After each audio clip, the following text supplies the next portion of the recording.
संघ के जो संस्थापक थे डॉक्टर हेडगेवार,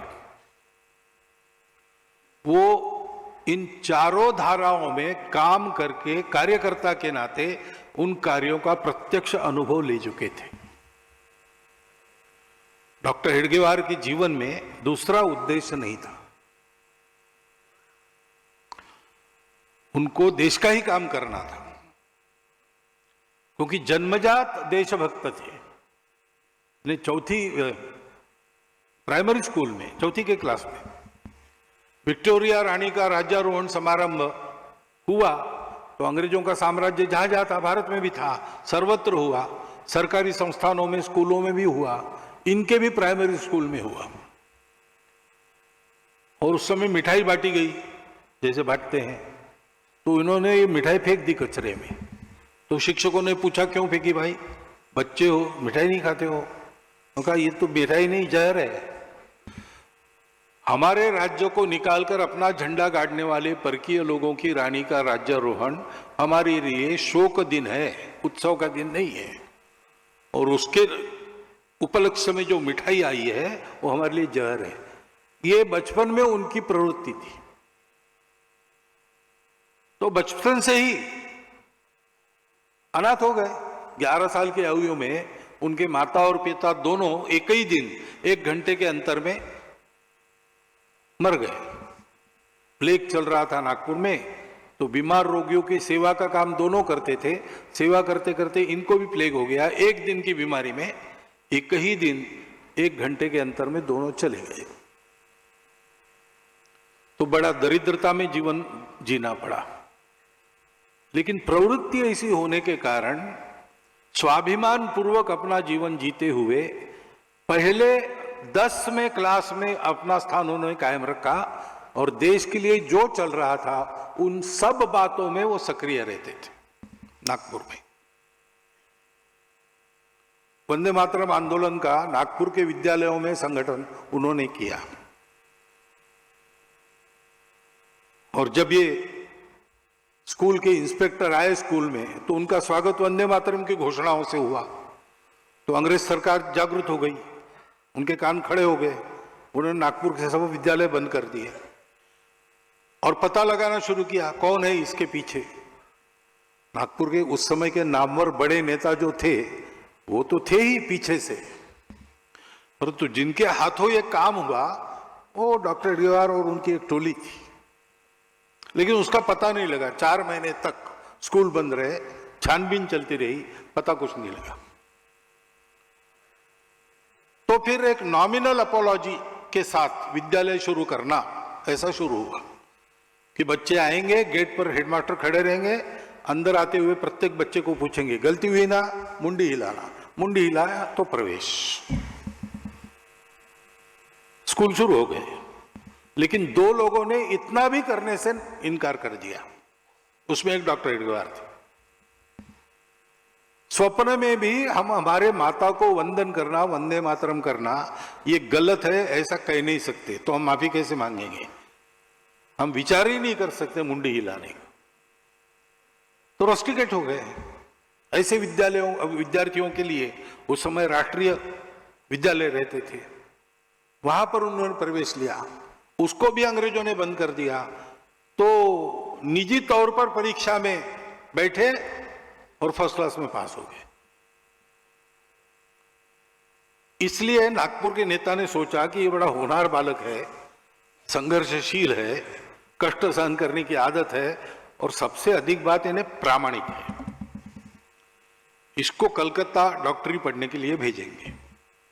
तो उन्होंने चंदा करके थोड़ी सी व्यवस्था करके डॉक्टर साहब को यहाँ कलकत्ते में नेशनल मेडिकल कॉलेज में प्रवेश दिलवा दिया। यहाँ आना और फीस वीस का प्रबंध हो गया, खाना और रहने का प्रबंध नहीं था। तो उधर के 2 विद्यार्थी यहाँ एक लॉज में रहते थे, उनके पलंगों के बीच में अपनी पट्टी बिछाकर वो सोते थे। और भोजन का टिफिन 3-4 लोगों का आता था, उसमें इनका भी भोजन निकल जाता था। ऐसे कुछ दिन करना पड़ा उन्हें। परंतु भेजा इसलिए नहीं था कि केवल डॉक्टर बनेंगे, भेजा इसलिए डॉक्टरी तो बहाना था। यहां अनुशीलन समिति थी उस समय, क्रांति कार्य का सारा समन्वय अनुशीलन समिति से के द्वारा होता था। तो उससे संपर्क करना ये काम उनको दिया गया। और पश्चिम भारत में क्रांति कार्य का श्री गणेश करना, उन्होंने दोनों काम अच्छे किए। डॉक्टरी भी 4 साल के बाद फर्स्ट क्लास में पास हो गए। और महाराष्ट्र यानी राजस्थान से आंध्र तक के इलाके में क्रांतिकारियों को बसाना, उनकी व्यवस्था करना, शस्त्र आदि पहुंचाना, योजना बनाना, ये सारा संगठक का काम उन्होंने किया। लेकिन वो विफल हो गया आंदोलन। आंदोलन विफल हो गया तो डॉक्टरी पढ़ने के बाद उन्होंने प्रतिज्ञा ली थी अनुशीलन समिति के प्रवेश में, जो प्रतिज्ञा लेनी पड़ती थी काली माता के मूर्ति के आगे कि इस जन्म में देश का ही विचार करूंगा, मेरा अपना करियर वगैरह सारी बातें अगले जन्म के लिए। तो उनको एक नौकरी चलकर आई थी बर्मा में, 3000 रुपया महीना उस समय की। लेकिन उन्होंने प्रिंसिपल को कह दिया कि मुझे पैसा कमाना नहीं है, मैं देश का काम करने वाला हूं। नागपुर में आए तो चाचा जी ने विवाह के बारे में पूछा, उन्होंने कह दिया कि ये मेरा विचार नहीं है, मैं देश के लिए ही काम करूंगा, कठिन पथ है, कुछ भी कष्ट सहन कर सकते मैं करूंगा, और किसी को मेरे साथ लेकर ये नहीं करूंगा, इसलिए अविवाहित रहना है। प्रैक्टिस नहीं की, अविवाहित रहे। और असहयोग आंदोलन चल रहा था, उसमें गांव गांव गए, भाषण दिए, जागृति की, तो उन पर राजद्रोह का अभियोग चला, सेडिशन। उसमें आंदोलन में बहुत लोगों पर अभियोग चलते थे, लेकिन तय यह था कि सजा भुगतना, बस डिफेंस नहीं देना कोर्ट में। लेकिन इन्होंने कहा कि मैं डिफेंस देता हूं क्योंकि और एक भाषण मेरा होगा, और उस समय जनता और पत्रकार भी रहते थे कोर्ट में, तो मुझे प्रचार का और एक मौका मिलेगा। तो उनका भाषण जो डिफेंस का था, उन्होंने शुरू यहां से किया कि न्यायाधीश साहब मुझे ये बताओ कि किस कानून के तहत अंग्रेज लोग यहां आकर भारत पर राज्य कर रहे हैं। स्वतंत्रता तो प्रत्येक मनुष्य का जन्मसिद्ध अधिकार है, ये सारी दुनिया मानती है। तो कोई कानून है क्या अंग्रेज हम पर राज कर रहे? नहीं है। और इसलिए अंग्रेजों का राज्य इल्लीगल है, आपका कोर्ट इल्लीगल है, आप भी इल्लीगल जज हो, मैं आपके अधिकार को मानता ही नहीं हूं। मैंने यही बताया देशवासियों को कि स्वतंत्र होना हमारा अधिकार है, और स्वतंत्र कैसे होना ये मैंने उनको बताया। सर्वसम्मत कानून के आधार पर जो है वो मैंने बताया। मैंने कोई गुनाह किया नहीं है, और मैंने किया गुनाह कि नहीं गुनाह उसका निर्णय आप नहीं कर सकते, क्योंकि मैं आपको मान्यता नहीं देता। तो उनको 1 साल सश्रम कारावास की सजा देते समय मैजिस्ट्रेट ने रिमार्क लिखा, ऑबिटर डिक्टा कहते हैं ना, ऐसा लिखा कि इनके जिन भाषणों के कारण इन पर आरोप लगा है, उससे इनका डिफेंस का भाषण ज्यादा सेडिशियस है। ऐसे वो थे, और इसलिए इन सब प्रकार की धाराओं में वो सक्रिय थे। स्वयं अध्ययन चिंतन भी करते थे, और इन सभी धाराओं में जो धुरीण लोग उस समय काम करते थे, इन सब से उनकी भेंट भी होती थी, चर्चाएं भी होती थी।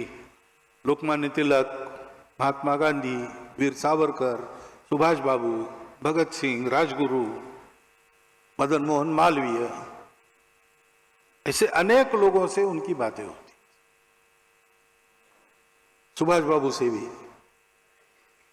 उसमें से उनको एक बात ध्यान में आई कि मेरा अध्ययन और चिंतन मुझे जो बता रहा है, वही एक बात सबके मन में है।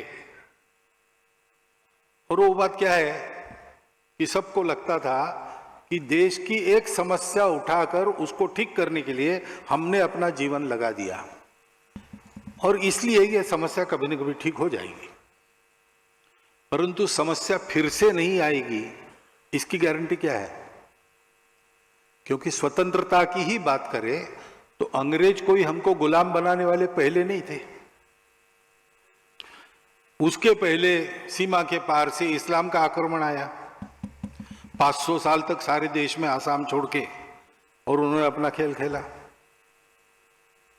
उसके पहले शक थे, उसके पहले कुषाण थे, उसके पहले सिकंदर था, उसके पहले हूण आए थे। अंग्रेज तो 8वें थे। तो बार बार कोई आता है, दूर से आता है, हमसे बर्बर है, हमसे श्रेष्ठ नहीं है, मुट्ठी भर लोग रहते हैं, और हम जो दुनिया में सबसे अमीर, सबसे पराक्रमी, सबसे नीतिमान, श्रेष्ठ तत्वज्ञान के धारण करने वाले, हमको जीत लेते हैं, गुलाम बनाते हैं। और ये बार बार होता है, एक बार नहीं। तो अब की स्वतंत्रता तो मिल जाएगी, परंतु मिलने के बाद टिकेगी कैसे? कोई दूसरा आके हमको गुलाम तो नहीं करेगा। ये भीति सदा रहेगी, क्योंकि अपने समाज में स्वार्थ और भेद है। तो स्वार्थ भेद रहित एक समाज हमारा बन जाए, और इसके चलते अनुशासनहीनता, अज्ञान वगैरह सारे दोष है, तो कुछ गुणवत्ता बन जाए, तभी ये होगा कि समस्या फिर से नहीं आएगी। हम काम कर रहे हैं, अभी के लिए उपाय हो जाएगा, परंतु हमारा काम पूरा तब होगा जब ये काम हो जाएगा। समाज की एकता, समाज की गुणवत्ता, ये किसी को करना चाहिए, क्योंकि हमने यहां समय लगाया, हमको दूसरा समय नहीं है, फुर्सत नहीं है। तो फिर डॉक्टर हेडगेवार ने सोचा कि अगर ऐसा है और सब बड़े बड़े लोग इतने बड़े कामों में लग गए, तो सबके काम को पूर्ण करने वाला ऐसा ये काम कैसे करना, मैं प्रयोग करता हूं। त्रैलोक्यनाथ चक्रवर्ती जी को मिलने आए थे, डॉक्टर ही होकर नागपुर गए उसके बाद, या उस समय ही आए थे, और उनसे उनकी चर्चा हुई। तो यही चर्चा हुई कि ऐसा कुछ करना पड़ेगा, और डॉक्टर हेडगेवार ने उनको कहा कि दादा, मुझे लगता है कि ये काम मुझे ही करना पड़ेगा। से 10 साल उन्होंने प्रयोग किए, और फिर 1925 के विजयादशमी में राष्ट्रीय स्वयंसेवक संघ की स्थापना की घोषणा की। मैं ये इसलिए बता रहा हूं कि जो पहले मैंने कहा, संघ कंपटीशन नहीं है, संघ रिएक्शन नहीं है, संघ अपोजिशन नहीं है, संघ अचीवमेंट के लिए भी काम नहीं करता। Sangh has come to fulfil, not to destroy. ये बात पहले समझ लेनी पड़ेगी, क्योंकि आज कोई भी सार्वजनिक काम चलता है तो लोग पहले सोचते कि क्यों कर रहा है, कुछ पाना होगा, किसी के साथ स्पर्धा होगी, यही सोचते हैं। संघ के जन्म में ये कुछ भी कारण नहीं है, बस डॉक्टर हेडगेवार के हृदय की व्यथा, देश की दुर्वस्था, संघ बन फूट निकली, हृदय की व्यथा संघ बन फूट निकली, ऐसा हम वर्णन करते हैं एक गीत में। ऐसे संघ शुरू हुआ।